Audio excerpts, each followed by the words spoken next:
Cake নিয়ে চলে এসেছে 5 লাখ সাবস্ক্রাইবার। আমাদের এটাই হচ্ছে সবথেকে বড় পাওনা। আমাদেরকে অনেকে অনেক কিছু বলে, আমরা ফুড ব্লগার, আমরা ফ্রিতে খাই, আমরা এই করি ওই করি, বাট এটা কিন্তু আজকে দেখার ব্যাপার। কেমন লাগছে অনুভূতিটা? দারুণ ভাই, দারুণ ভাই। 5 লাখটা কোথায় বসে হলো? সেই বাবার দোকানে। 4 লাখও হয়েছিল সবার সাথেই, সবার সাথে না, এক্স্যাক্টলি। ক্লিয়ারলি বলো। আমরা গাড়িতে ছিলাম, বাবা, ভাই, দাদা সবাই ছিল। আসানসোল থেকে তখন হয়েছিল 4 লাখ। তো চলো এখন কেকটা কাটবো।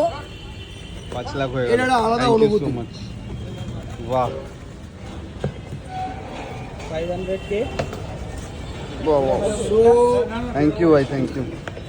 আমাদের প্রত্যেকটা যারা আমাদেরকে সাবস্ক্রাইব করো, তাদেরকে মানে তাদেরকে বিশেষ করে ধন্যবাদ।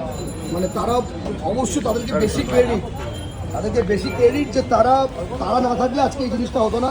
কি বলো? একদম একদম।